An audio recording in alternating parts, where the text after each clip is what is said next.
Hi, and welcome to this edition of Renovation Time, laundry room.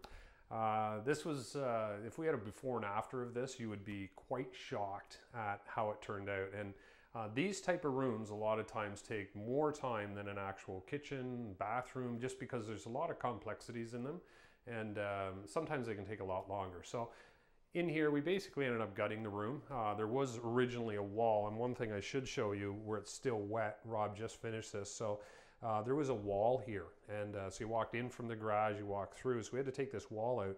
But this floor that's here is probably 2.5 to 3 inches thick, and it's old fieldstone, so we were scratching our heads a bit and figuring out how we were gonna, match and blend that in. But then the customer said, well, you know what, we got some fieldstone outside, why don't you use that? So Rob was able to take that, marry everything up, put some, obviously some thin set in there, and once that dries, it's gonna blend in quite nicely.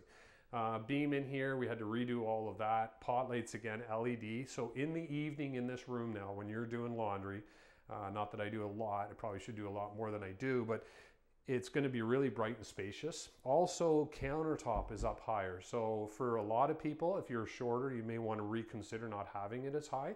But for me and for most people, they're a little bit taller now, so this is a really good idea. So what we'll do when we come back, we're going to continue to talk about the placement of the washer, dryer, and the faucet. All right, so welcome back. So laundry room, it's one of those rooms that sometimes can be forgotten in your home as well. But it's a room that sometimes a lot of people spend a lot of time in. So you want to make it nice and bright and spacious and make it easy and functional. Countertop wise here, we decided to go a full countertop, the same height even for the cabinet. So we raised the cabinet up. Nice big sink, that's typically what people want. Faucet obviously works really well. I like a taller faucet, so if you have to put a pail in there for washing or scrubbing, it's certainly nice.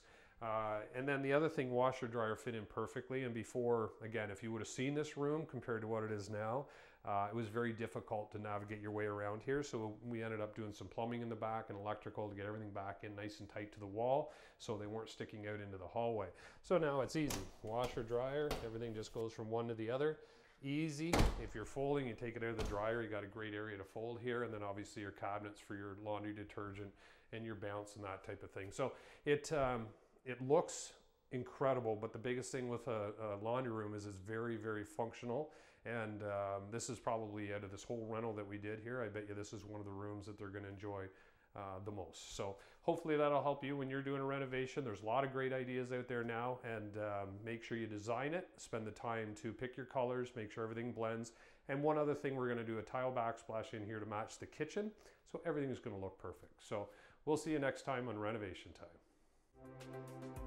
Anden Kitchen and Bath Center. Visit their showroom at 1985 Lansdowne Street West, just west of Braley Drive.